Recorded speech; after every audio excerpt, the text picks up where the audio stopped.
उसकी आंखों में एक चिंता का भाव होगा और उसका दिल तेजी से धड़कने लगेगा। तुलसी को धीरे धीरे यह महसूस होने लगेगा कि मिहिर की यह अजीब हरकतें सीधे तौर पर नोएना से जुड़ी हैं। उसकी शक की जड़ें गहराती जाएंगी और उसे यह डर सताएगा कि कहीं नोएना मिहिर को अपने जाल में फंसाकर तुलसी और मिहिर के रिश्ते में दरार तो नहीं डाल रही। आने वाली कहानी में दर्शकों को यही देखने को मिलेगा कि तुलसी धीरे धीरे नोएना की चालों और उसके इरादों का पता लगाना शुरू कर देती है। तुलसी नोएना से सीधे तौर पर मिलने का फैसला करती है। वह नोएना के घर जाती है और उसे चेतावनी देती है कि उसे ऐसा नहीं करना चाहिए। तुलसी साफ साफ कहेगी कि किसी के परिवार में दखल देना और दूसरों के रिश्तों को बिगाड़ना बिल्कुल भी सही नहीं है। उसका स्वर कड़ा लेकिन नियंत्रित रहेगा। वह नोएना को यह भी बताएगी कि ऐसे कामों से किसी की जिंदगी बर्बाद हो सकती है और अगर उसने ये सब नहीं रोका तो इसका खामियाजा उसे खुद भुगतना पड़ेगा। तुलसी की इस कड़ी चेतावनी को सुनकर नोएना का गुस्सा फूट पड़ता है। उसकी आंखों में आग और होठों पर तानाशाही का भाव दिखाई देगा। वह तुलसी की ओर तीखे स्वर में कहेगी, तुम मेरी बेटी की जिंदगी को बर्बाद कर रही हो और फिर मुझे कोस रही हो। तुम कैसे कह सकती हो कि यह सब उसकी गलती है? नोएना के शब्द जैसे कमरे में गूंजेंगे और हर कोई यह महसूस करेगा कि अब स्थिति नियंत्रण से बाहर हो रही है। तुलसी शांत रहते हुए जवाब देती है, मैंने तुम्हारी बेटी की जिंदगी बर्बाद नहीं की। उसने खुद ही अपनी गलती की है। उसने पहले ही कह दिया था कि वह अंगद से शादी नहीं करेगी। फिर भी शादी के समय वह मंडप में क्यों पहुंच गई? क्या मुझे ये बातें समझ में आती हैं? नहीं। यह सब उसके अपने निर्णय और उसके अपने झूठ का परिणाम है। तुलसी की आवाज में स्थिरता और दृढ़ता दोनों झलकती हैं।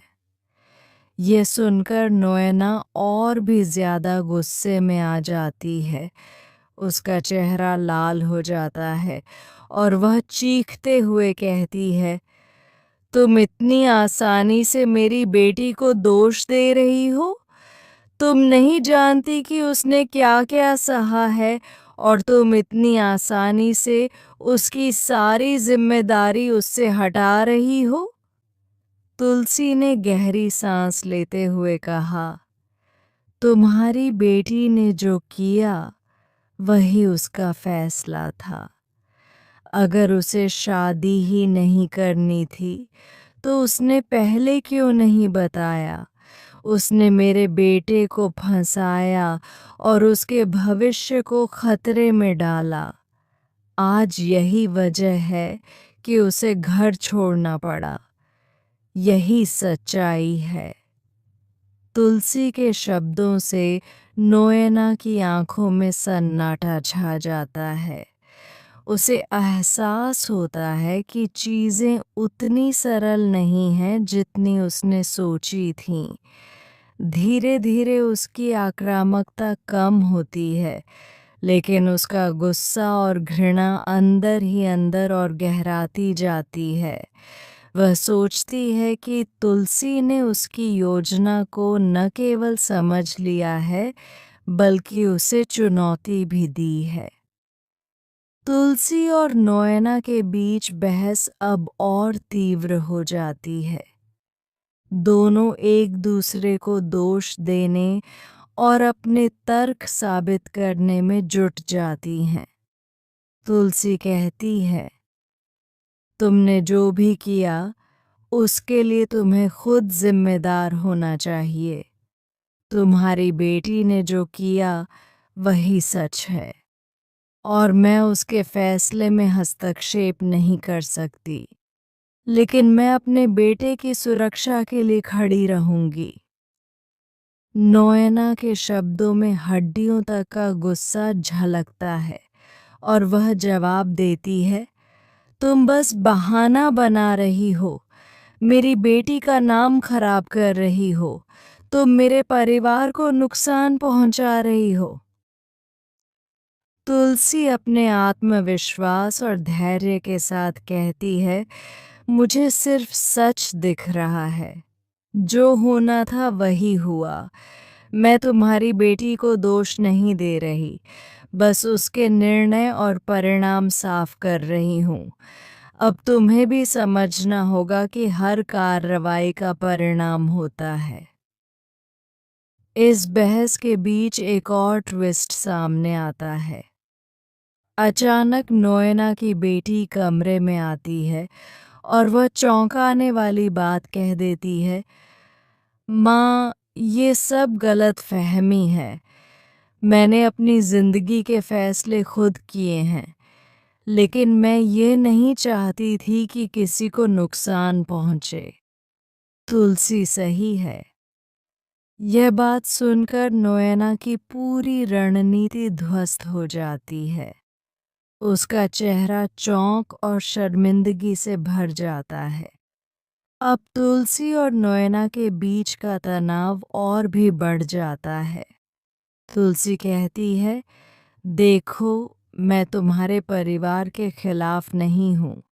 मैं सिर्फ अपने बेटे और परिवार की सुरक्षा के लिए खड़ी हूँ। अगर तुम्हारी बेटी सही निर्णय लेती है तो सब ठीक हो जाएगा, लेकिन अगर तुम्हारी बेटी की हरकतें जारी रहीं तो मुझे खड़े होकर उनका सामना करना होगा। नोएना धीरे धीरे शांत होती है, लेकिन उसके मन में अब भी सवाल और अनसुलझे भाव रह जाते हैं। वह सोचती है कि क्या उसे अपनी बेटी के फैसलों को नियंत्रित करना चाहिए या उसे उसकी आज़ादी दे देनी चाहिए। वहीं तुलसी अपने बेटे के लिए राहत महसूस करती है, लेकिन उसे पता है